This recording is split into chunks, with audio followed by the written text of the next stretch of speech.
hari Rabu tanggal 21 Agustus 2024 kita akan melaksanakan diskusi tentang perubahan iklim untuk pemenuhan tugas prakarya pendidikan perubahan iklim.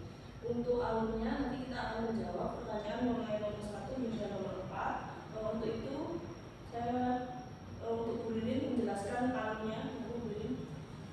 Baik, teman-teman semuanya, Ibu, Doa kita, Bu Leli. Hari ini kita akan menuntaskan dari 4 pertanyaan itu. Jadi alurnya nanti mulai dari pertanyaan pertama dulu tentang bentuk adaptasi dari kegiatan perubahan iklim. Nanti masing-masing menyampaikan jawabannya seperti apa. Kemudian dari masing-masing jawaban itu nanti kita akan menentukan kesepakatan kira-kira mana yang akan menjadi jawaban inti dari pertanyaan nomor 1. Nomor 2 pun nanti juga seperti itu. Jadi masing-masing memberikan argumennya seperti apa. Baru kemudian sampai ke tahap nomor 4 juga seperti itu. Okay. Gimana Bu Afika dan Bu Leli, siap deh? Siap.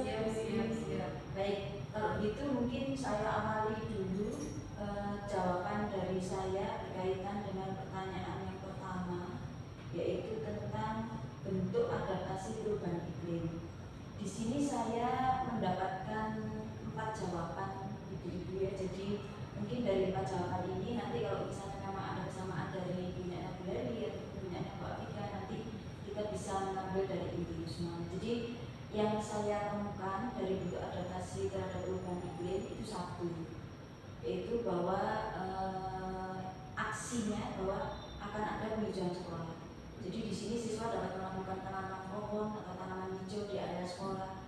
Kemudian karena ya kita karena kalau penghijauan ini kan bisa membantu untuk bisa membuat udara yang ada di sekolah kita ini kan nyaman. Apalagi kan letak dari SMA Negeri 2 ini sangat senter ya, berada persis di jalur lalu lintas yang sangat sibuk, sehingga menurut saya bahwa penghijauan sekolah ini merupakan satu alternatif utama yang bisa dilakukan dalam mengatasi perubahan iklim. Kemudian yang kedua itu adalah tentang pengelolaan sampah. Bapak Ibu, karena apalagi kita ini dengan jumlah murid yang sekian banyak, hampir 1000, sehingga sampah yang dihasilkan dari setiap aktivitas, apalagi di kantin kita juga seperti itu. Harapannya bahwa dengan adanya aksi pengelolaan sampah ini setidak-tidaknya misalnya membuat program daur ulang dalam kegiatan pembelajaran di makul apapun mungkin nanti bisa diimplementasikan di situ. Kemudian memilah sampah baik organik ataupun organik yang dalam hal ini sudah kita lakukan. Kemudian juga mengurangi penggunaan plastik itu juga sudah dilakukan oleh SMA 2. Jadi pengelolaan sampah ini sebenarnya mungkin bukan hal yang baru yang dilakukan di SMA 2, hanya mungkin perlu diintensifkan gitu. Kemudian yang ketiga tentang penghematan energi Bapak Ibu. Karena memang penggunaan energi itu kan banyak, ada energi air, ada energi listrik dan sebagainya. Ini mungkin bisa kita intensifkan dengan edukasi informasi. Jadi ada tempelan-tempelan mungkin di dalam kelas itu di mana anak-anak itu bisa dengan mudah untuk membaca tempelan sifatnya penghematan energi dalam hal ini kegiatan edukasi informasi, sehingga mereka ketika habis menggunakan LCD atau mungkin melihat lampu yang masih nyala itu mungkin mereka bisa segera untuk mematikan sebagai bentuk dari penghematan energi. Jadi bukan hanya di kelas saja, tapi mungkin di semua ruangan, yes. Tuh. Kemudian yang keempatnya ini tentang mungkin ya anak-anak diajak untuk membuat satu teknologi sederhana mengenai penghematan energi yang mungkin hal ini sudah dilakukan oleh sebagian dari guru mapel kita. Mereka membuat energi surya, mereka membuat panel surya ya. Jadi mungkin itu bisa kita intensifkan lagi. Mungkin itu jawaban sementara dari saya. Mungkin bisa disambung oleh Pak Afika dan mana yang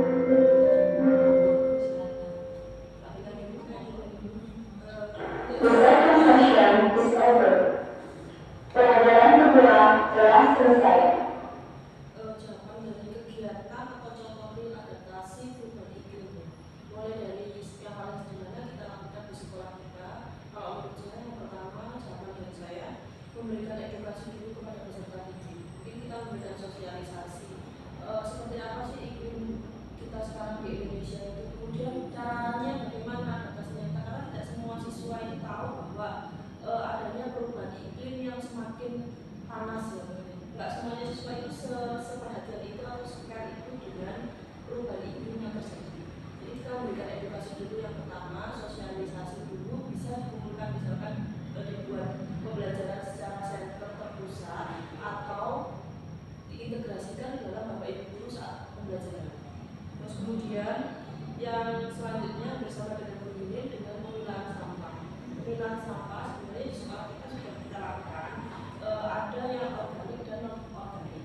Cuman mungkin kita perlu adanya gerakan atau himbauan kepada anak-anak untuk lebih memperhatikan, karena ya mungkin anak-anak beberapa anak yang mereka untuk memasukkan organik dimasukkan ke dalam organiknya itu untuk pemilihan sampahnya. Kemudian yang saya lihat kalau ada kegiatan juga mungkin anak-anak akan lebih care dengan tanaman yang ada di sekolah, termasuk bentuk penghijauan yang ada di sekolah. Saya setuju dengan pendapatnya mungkin kita melakukan penghijauan atau penanaman pohon kembali di sekolah, karena mengingat sekolah kita terletak di pusat seperti perkotaan, yang pagi ada pembangunan di luar sekolah itu yang membuat banyak polusi udara. Yang pertama, yang kedua udara masuk ke dalam sekolah. Itu adalah gunanya penanaman pohon atau tanaman di sekolah untuk meredam seperti itu. Terus sebenarnya penanaman pohon itu juga kalau di secara luas itu bisa untuk menghindarkan longsor misalkan. Kalau kita yang pertama adalah untuk mengurangi polusi udara di lingkungan sekolah ya. Mungkin kalau secara luas di yang lain maksudnya kayak menanggulangi longsor bisa dengan cara penghijauan atau disebut lebih luasnya reboisasi. Terus yang ketiga, ini mungkin sudah kita terapkan di sekolah kita, hanya penambahan saja, yaitu sumur resapan. Sumur resapan itu diperlukan agar saat banjir, saat seperti itu kita nggak akan meluap airnya, atau saat hujannya deras. Ya mungkin sekarang pemerintah membantu dengan memberikan membangunkan gorong-gorong, tapi sekolah kita menurut saya nanti kita akan menggunakan sumur resapan. Kita itu minimal ya 3 sumur resapan atau lebih. Seperti itu kalau dari saya. Monggo untuk pertanyaannya dari Bu Laini. Terima kasih. Assalamualaikum warahmatullahi wabarakatuh. Waalaikumsalam warahmatullahi wabarakatuh. Untuk menjawab pertanyaan pertama itu ya, dan contohnya penghijauan dan setuju saya dengan terus untuk penghematan energi juga setuju juga. Terus untuk pengelolaan sampah ya saya juga setuju dengan pendapatnya Pemimpin ketika tadi yang pertama kali memang kita harus sosialisasi, memang sosialisasi ke anak-anak bahwa perubahan itu sekarang itu sudah terjadi dan sudah kita rasakan ya. Meskipun mungkin tidak semuanya merasakan, tapi minimal kalau disampaikan ke anak-anak itu sebagian dan sebagainya. Terus untuk penghijauan benar kita tidak mungkin ya penghijauan yang kita lakukan di sekolah kita itu untuk mengatasi longsor mungkinnya, tapi yang jelas penghijauan yang kita lakukan di sini penghijauan yang bertujuan untuk menambah jumlah minimal jumlah oksigen yang kita hirup sendiri. Penanaman hijau apakah harus pohon-pohon yang bisa tumbuh menjadi besar? Tidak, karena apa? Kelas sekolah kita kan terbatas oleh lahan. Jadi misalkan memanfaatkan lahan yang ada, jadi kita sesuaikan nanti kita secara secara ya pokoknya biasa enggak, tapi secara seni itu juga kelihatan dengan hidroponik tapi juga diadakan dengan ini tanaman-tanaman yang mampu menyerap karbon dioksida. Iya, sehingga itu nanti mungkin ditata. Jadi penghijauan di sini fungsinya selain untuk keindahan, tapi juga mempunyai fungsi untuk mengurangi udara. Ya itu yang perlu itu. Tanaman-tanaman yang memang bisa menyerap karbon dioksida seperti apa itu lidah berubah. Ya itu kan nggak perlu lahan yang besar, nggak perlu nunggu sampai tumbuhnya tinggi, enggak, tapi manfaat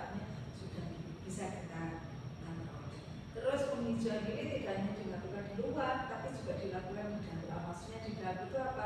Di dalam ruang-ruang buku atau ruang-ruang kelas kita bisa menyediakan atau menanam tumbuhan yang dengan sebutkan tadi lidah tua, bisa lidah buaya juga, kecil aja loh sebenarnya itu di sudut pojok rumah.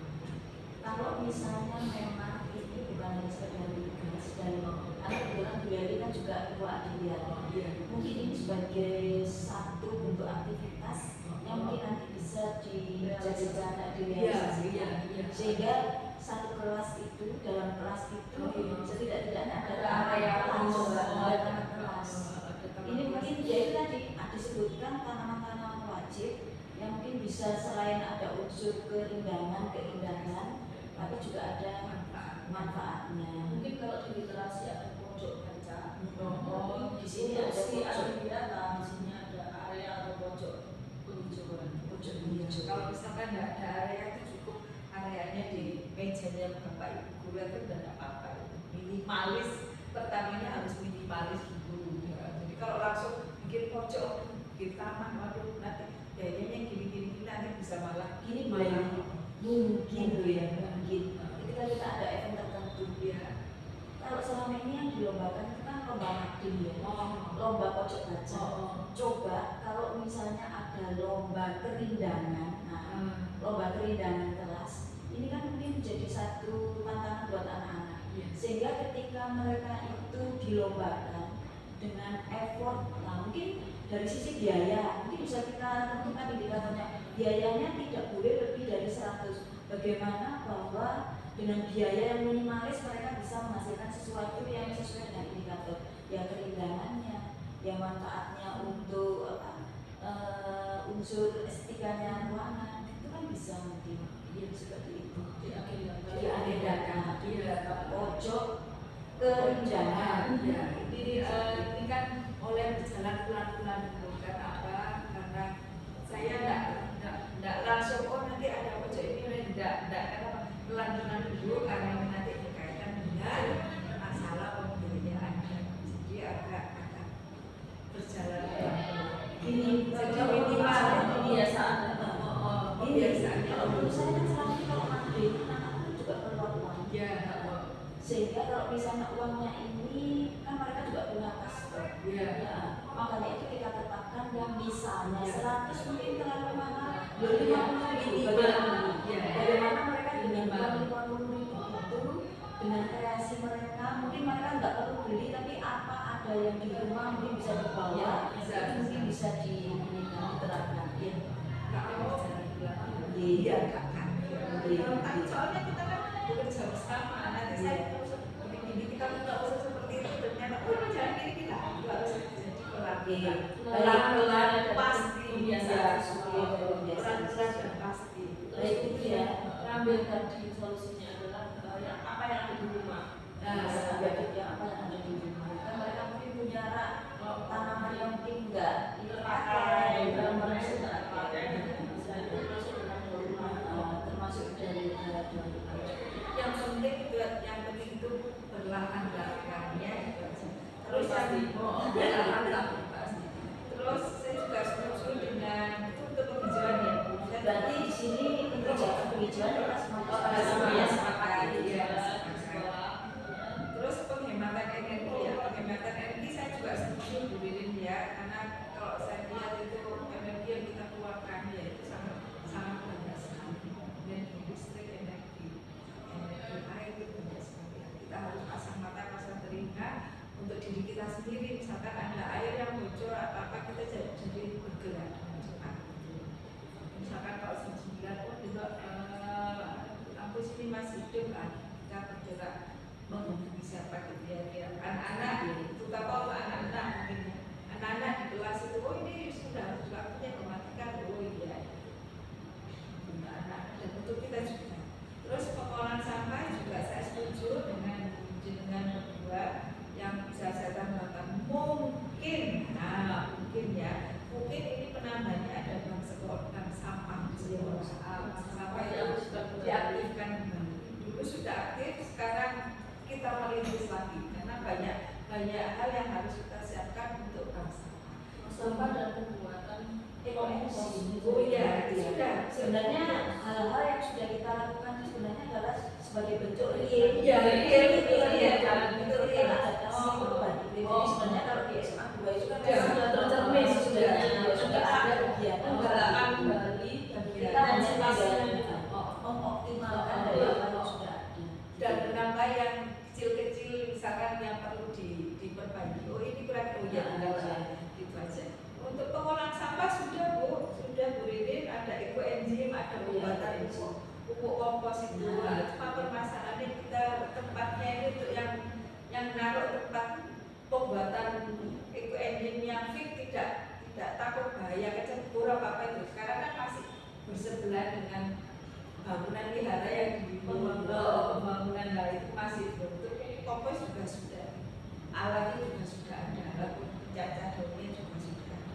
Alhamdulillah sebenarnya SMA 2 itu untuk kegiatan real untuk adaptasi perubahan iklim kan sudah dilakukan, hanya tinggal cek dulu kita pernah menambahkan yang kayak dulu pernah kita lakukan SMA dasar Oh sudah itu sudah kita lakukan, sudah setiap hari Rabu, setiap hari Rabu kita budaya doa di sadar lingkungan. Jadi misalkan ada hal yang kurang bersih dibersihkan yang kaitannya dengan itu. Yang belum kita tambahkan itu tentang itu berkait sumber sampah sudah dialaman nanti ya. Itu yang biopori, kita punya banyak biopori, banyak sekali. Cuma mungkin sekarang karena ketutupan dengan tanah-tanah apa itu jadilah itu digerakkan dia namanya digerak apa kan biopori itu difungsikan kembali. Jadi mungkin kalau untuk difungsikan kembali, karena kan kalau saya lihat itu kan bioporinya kan tertutup tanah, sehingga mungkin dari kader Adiliana itu ada satu program di mana rutin bahwa dari PJ-PJ-nya mungkin dibagi ada jadwal bahwa mereka itu juga ada memantau tentang pemanfaatan dari biopori. Jadi ini sebenarnya kalau misalnya 3 yang diminta sebenarnya kita lebih dari itu. Iya, pantauan biopori. Terus itu yang belum itu makanan sehat itu, makanan sehat yang kita lakukan itu tapi sudah ada tadi bahwa penggunaan pembungkus plastik, nah itu lebih minimalis. Dan di kantin kan juga memang sudah diharapkan dan itu kan sudah ini, apalagi kantin SMA 2 kan menjadi kantin sehat, sehingga untuk alat pembungkus itu memang diusahakan tidak menggunakan plastik. Ya. Hanya memang untuk yang minum kita agak kerepotan. Dari kesimpulan jawaban nomor 1 tadi, mungkin kita hampir ada yang sekata. Yang pertama adalah melakukan penghijauan yang ada di sekolah. Ya, Setuju ya? Kemudian mengintensifkan kembali, menggalakkan kembali yang sudah ada. Kemudian yang kedua apa poinnya? Menghemat energi lagi, atau masuk dalam semandat bijak gitu namanya. Kalau sekarang mungkin kalau yang bijak tadi kita masukkan dalam semandat dan diri lagi. Kemudian yang ketiga pengolahan sampah. Sekarang kita menginjak ke nomor 2 ya.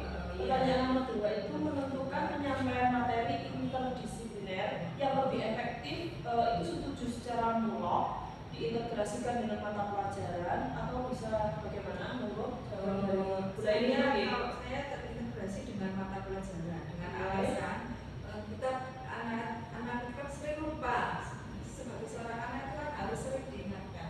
Kalau terintegrasi dengan mata pelajaran, jadi setiap mata pelajaran mengingatkan tentang perubahan iklim seperti itu. Itu kalau pendapat saya. Monggo yang lainnya. Kalau dibudirin, kalau saya itu kok lebih tadi pilihannya apa tadi? bisa dimasukkan dalam blog ini kayak bahasa Jawa atau lain-lain seperti itu. Jadi mata Atau diintegrasikan masuk dalam mata pelajaran seperti Bapak Ibu guru yang misalkan biologi di dalamnya jadi dijelaskan tentang perubahan iklim, atau bisa dimasukkan ke dalam seperti intrakurikuler atau populer. Jadi kayak misalkan boleh dimasukkan dalam kalau kurikulum merdeka ini ada P5 ya Bapak Ibu, jadi bisa nanti dimasukkan ke dalam P5. Kalau saya kok lebih memilih yang dimasukkan ke 5P ya. Jadi 3 mapel itu terintegrasi di situ. Pertama karena mengingat ini kalau di pembelajaran geografi itu perubahan iklim berdiri sendiri di satu bab itu tidak ada. Jadi dia itu hanya merupakan submateri kecil yang sebenarnya kalau misalnya saya lihat di buku paket itu juga tidak ada sebenarnya. Makanya Jadi ada maka sebenarnya karena kita kurmer itu biologi itu adanya gabung dengan IPA, fisika sama kimia itu satu kelompok itu mana yang menyampaikan di pemanasan global. Oh iya, Kalau di geografi mungkin masuk ke dalam kayak litosfer, kalau di memang kalau di silabus di kurikulum 2000 sebelum ini ada sudah memang submaterinya itu ada tentang fenomena perubahan iklim itu ada. Tetapi kalau saya lihat di buku IPS yang itu tidak ada. Di buku yang lain itu juga ketika saya lihat tentang hal yang berbau tentang perubahan iklim itu tidak ada. Jadi itu mungkin inisiatif dari Bapak Ibu yang bersangkutan untuk memasukkan fenomena-fenomena tersebut sebagai bentuk penambahan wawasan bagi siswa. Makanya karena tidak ada itu di setiap mata pelajaran tidak ada ya, hanya beberapa mata pelajaran saja cenderung untuk dimasukkan ke setiap mata pelajaran. Ini usulan saja. Jadi mungkin kalau bisa mungkin dibaca sama pejabatnya, oh ternyata lebih efektif kan ini usulan. Bisa seperti itu.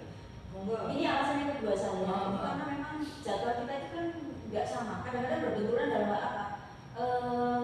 Dalam pembelajaran geografi itu ketika kemudian kita masukkan sesuatu yang baru, apalagi di semester 2 itu kan memang kita materinya sangat padat, sehingga itu tadi kita terbentur dengan jadwal kurikulum.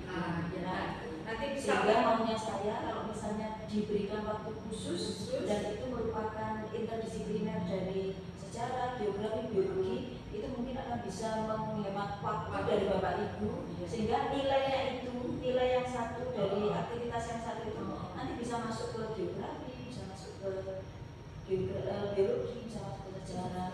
Sebenarnya itu alasan saya. Monggo kalau misalnya Bu Amina gimana? Kalau boleh nanti masuk juga ke Masuk ke blok.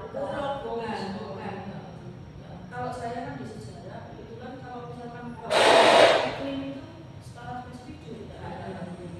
Mungkin pemanasan global juga tidak ada. Jadi mungkin kalau saya ya babnya kayak tentang manusia purba itu, tapi kan manusia purba sudah terdahulu. Yang saya jelaskan mungkin nanti seperti kalau diintegrasikan dengan biologi dengan geografi itu kayak pembagian zamannya. Misalkan ada lain paleozoikum, mesozoikum dan seperti itu. Tapi ada tuh di biologi ada itu mungkin nanti yang saya sambungkan di situ ya. Cuman kan tidak seefisien kalau itu zaman dulu kemudian diintegrasikan dengan perubahan iklim zaman sekarang. Nah, caranya adalah ya mengajak anak-anak untuk tidak terpacu untuk masa lalu, tapi sejarah itu digunakan untuk masa kini dan masa akan datang. Bagaimana caranya? Mungkin kalau saya lebih setuju saya masukkan di dalam P5 yang proyek penguatan profil belajar Pancasila. Nanti di situ ada beberapa tema, ada 7 tema.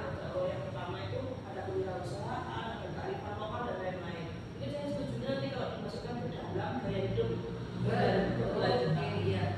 Di gaya hidup berkelanjutan nanti mencakup seperti diskusi kita nomor 1 ya, itu yang pertama ada kayak daur ulang, nanti reboisasi atau penghijauan kita bisa dimasukkan dalam subtema yang ada di tema gaya hidup berkelanjutan. Nanti bisa kita hubungkan dengan kearifan lokal kalau masuk dalam sejarah.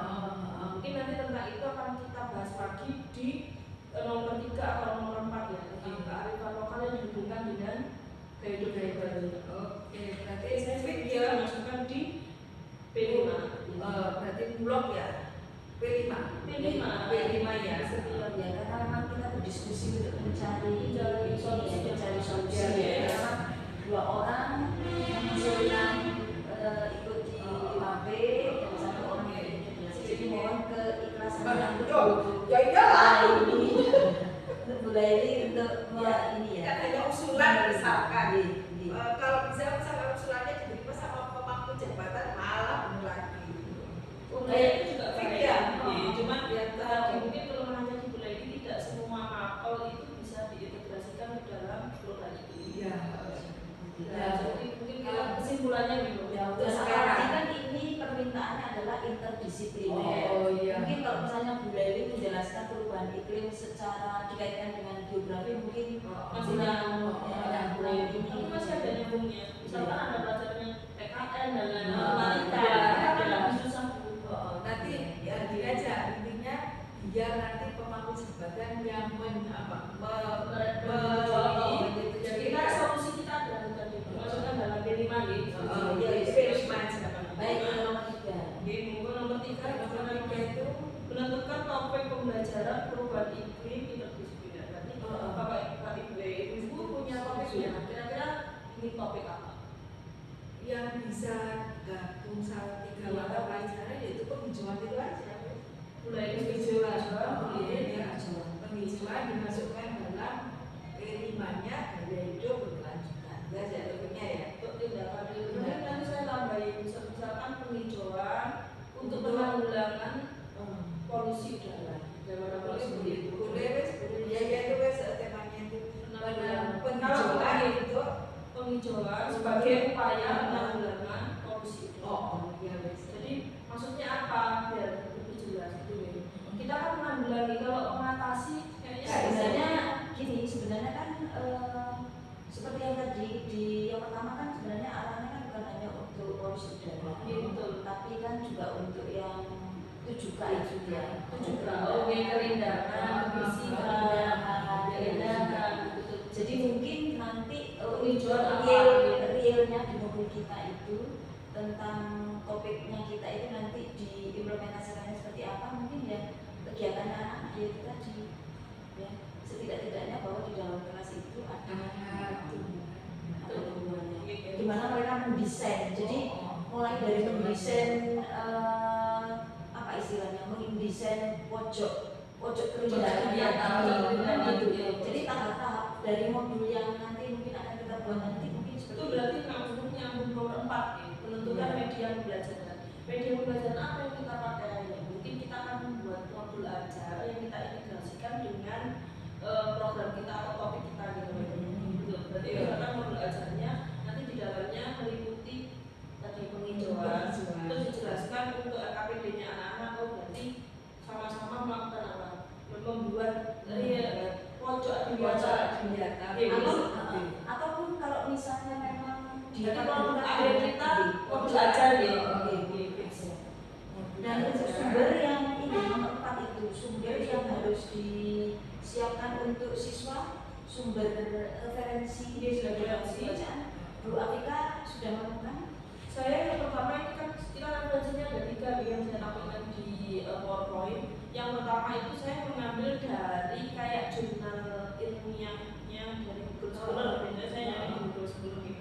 Kayak tapi di sini lebih ke dampaknya perubahan iklim yang mempengaruhi kesehatan peserta didik.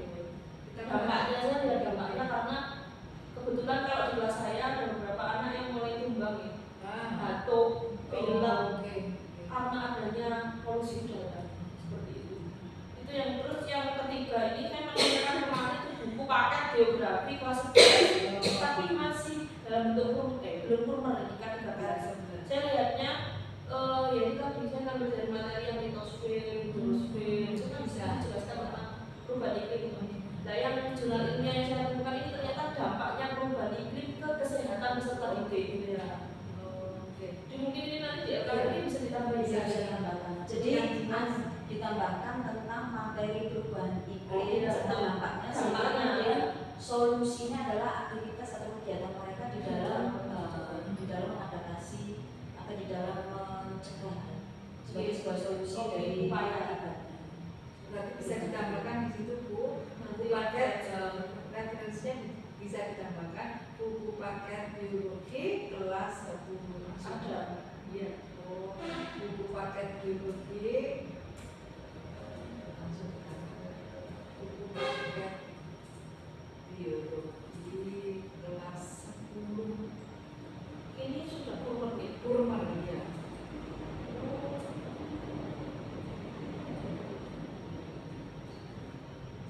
Ini Untuk yang usulannya Bu Lili tentang referensi penanaman pohon tentang kearifan lokal itu mungkin apa perlu ditambahkan di dalam modul ajar? referensinya nanti Mungkin bisa. Kalau yang kearifan lokal, jadi ini saya ada beberapa jurnal, kemudian ada satu buku ya.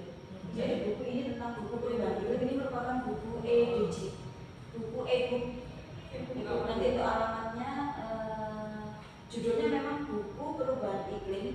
saya ambil dari perpustakaannya BMKG.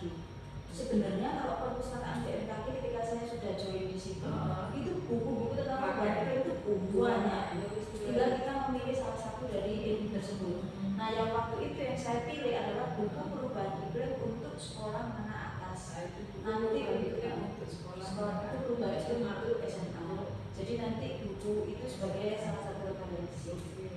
Jurnal-jurnal ini jurnal saya ada. Jurnal Ini sudah ya, Kalau jurnal ini ada nanti saya ada 6 ya, ada 6 jurnal. Nanti mungkin bisa yang pertama itu judulnya penguatan nilai-nilai Pancasila melalui budaya sekolah berbasis kearifan lokal di SMA Semarang Raya.